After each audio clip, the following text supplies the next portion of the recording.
Welcome to Hospice of the Valley. I am Susan Claiborne, the Community Relations Manager here. I want to tell you a little bit about our hospice services, but also with me today is Mrs. Jack Allen, and I'm going to ask Betty to share a little bit of her personal story with hospice services. But first, to tell you a little bit about what we do. As our community knows, we've been here for over 30 years. As your not-for-profit community hospice, we do rely heavily on communities to support us. Over $500,000 extra dollars are required to provide the goodwill services that we provide our community families. Those funds go directly to our hospice unreimbursed care, as well as our palliative care and our community bereavement center. Our Community Bereavement Center is one of those services that serves the community as a whole, not just hospice families. That service is utilized for anyone who is grieving the loss of a loved one, as well as responding to crisis care within our community.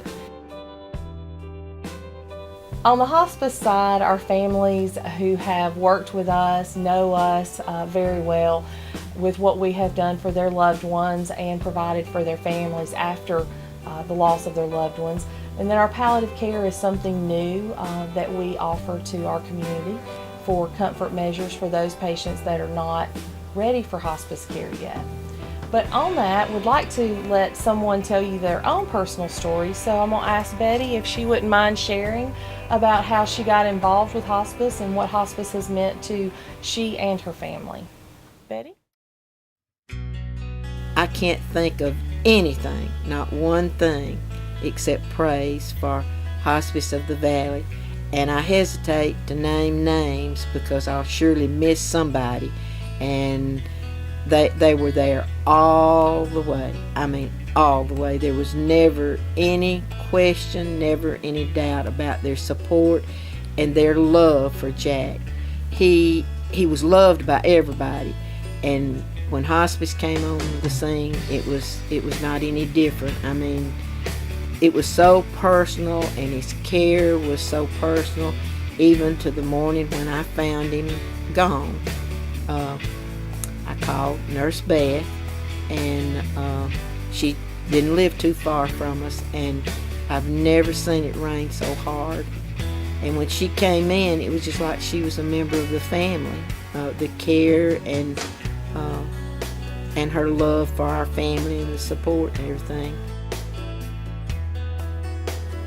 When that was all over with and reality set in, I began to get calls from chaplain and different ones that had visited Jack, and he loved some of the guitar playing and the singing and all of that that went on for weeks and weeks and weeks, and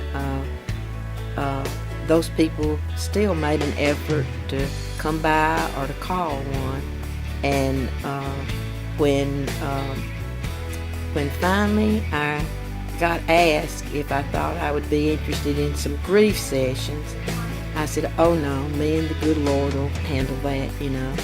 Well, they still continued to check, and finally one morning the phone rang, and I was in a really, really bad way.